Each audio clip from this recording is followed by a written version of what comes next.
Now it is time to show you some gameplay of Braindance. This is a feature that you'll experience when you play Cyberpunk 2077. Braindance is essentially a recording of somebody else's experience. It allows you to relive their sense of sight, smell, touch, and even hearing, all thanks to a special device. After the gameplay, I will be welcoming back Pavel Sasko, and will also be joined by Patrick Mills, our senior quest designer and all-round lore master, who will be helping to answer your questions and give you some explanation on how you'll be interacting with Braindance when you play Cyberpunk 2077.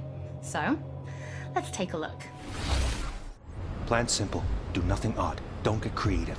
You go in, snatch the cash, get out. And we sell the BD to those psycho freaks from the studio. Got it. And remember, everything on full blast. They'll spot us extra for a wicked adrenaline high.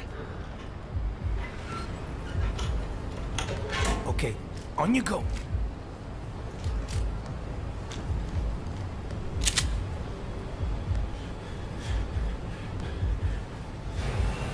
Down! Everybody! On the ground! I want to see you kissing the flooring! Money! Now! Or I will fucking drop you! I swear to God! Well, yeah, hey... now! Before I blow your fucking head off!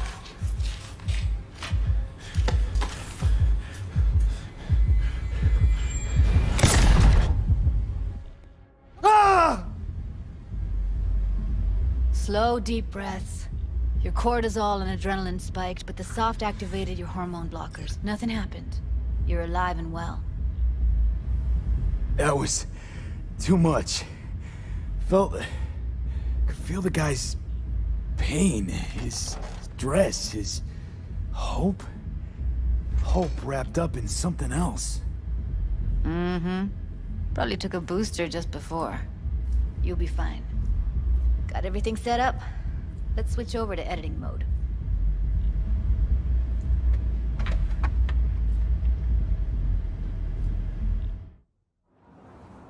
I'll sever the link to the BD Roller's sensory array. You'll be able to look around freely. Whole scene's yours. Full cam control in analysis mode, so move around, zoom in and out, whatever else you come up with. Think of it as your own little sandbox. So, analysis mode, you control playback. Can even pause when you feel the need. Then you use the editor console to unpause. Try it. Plan simple. Do nothing odd. Don't get creative. You go in, snatch the cash, get out. And we sell the BD to those psycho freaks from the studio. Got it. Preem as hell, right? Well, that's not all. You can speed things up or rewind, whatever you like. Give it a try. Rewind, roll it back to the top. Can I? All good, neat. Now try fast forwarding a bit. Plan simple. Do nothing odd. Don't be creative. You go in, snatch the cash, get out. Okay.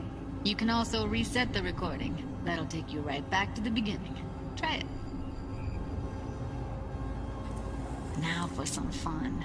This here's why you came in the first place. In analysis mode, you get to view and even scan details of the enviro recorded by the BD Roller. Focus on the heat, the gun this gonk gets from his buddy at the beginning. Now scan it. Plan simple. Do nothing odd. Don't get creative. You go in, snatch the cash, get out. And we sell the BD to those psycho freaks from the studio. And remember, everything on full blast. That's why you have to Okay, right here. Excellent. Let's move on. Now heads up. In analysis mode, you can ferret out background noise and conversations if the roller got close enough. This tech records everything, every little detail, even the sights and sounds the roller was never aware of. To see the sources of the recorded sensory signals, switch to the audio layer in the editor. Go ahead and try that now. Okay, good. Now you should see several sound signatures in the store. Choose one and hone in on it. Pack of 6, case of Brosif, and a couple of zappers. Okay, we have a deal today on 2 flavors. Cuddy and Down! Surf and Turf. Everybody! On the... So, any thoughts? Unbelievable. Seriously, like what's happening right next to me. Yeah, it's how BD recording implants work. They pick up everything, all the elements in the background. Then an editor tweaks them, makes them pop. Keep playing with the sound, explore it a bit. We'll move on when you get bored. Wanna see you kissing the flooring? Money! Now! Sometimes you can analyze extra layers in the raw, stuff the roller's cyberware picked up. Like what? Ev's got Kiroshi optics that grab infrared, meaning you should be able to grab heat signatures from her recording. Huh. Hella nice. Scanning works on peeps, too. Walk up to the wounded chick. Try scanning her. Alright, next thing. Scroll forward to the part where our artist gets a lead injection. Or I will fucking drop you, I swear to God! Well, now, fucking head off!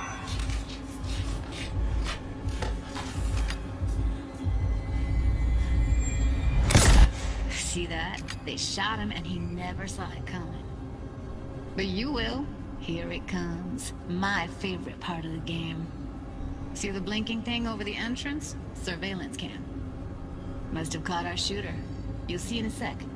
Cam feeds to the screen behind the clerk. Roll back to where the screen's in the kid's field of vision, then scan it.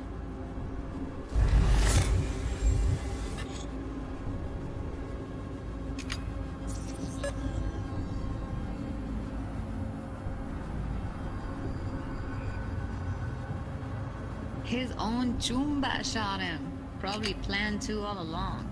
Must have got a nice slice of cred on the black market for a BD like this. BD freaks are ready to pay a preem for a real flatline. Anyway, if you've seen enough, you can exit.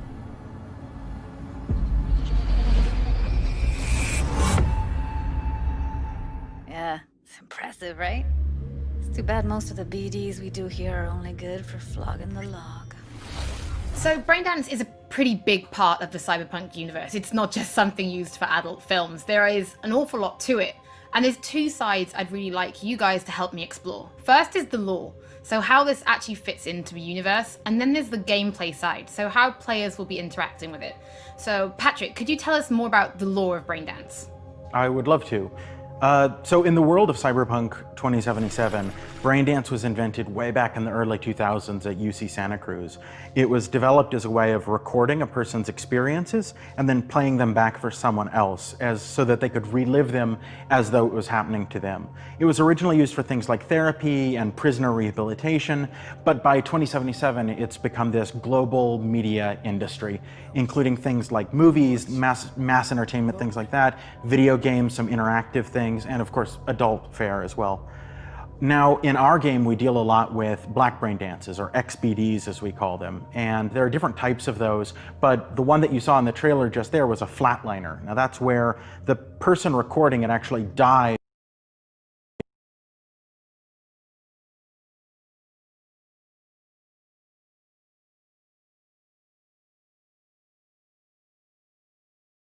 of a thrill, but a mercenary can also use them for various things, and you'll see that in the game, of course. And from the gameplay perspective, we have been working a lot throughout last years trying to figure out the best way how to use the Braindance in the game as a mechanics. So what we have settled on is this Braindance editor mode.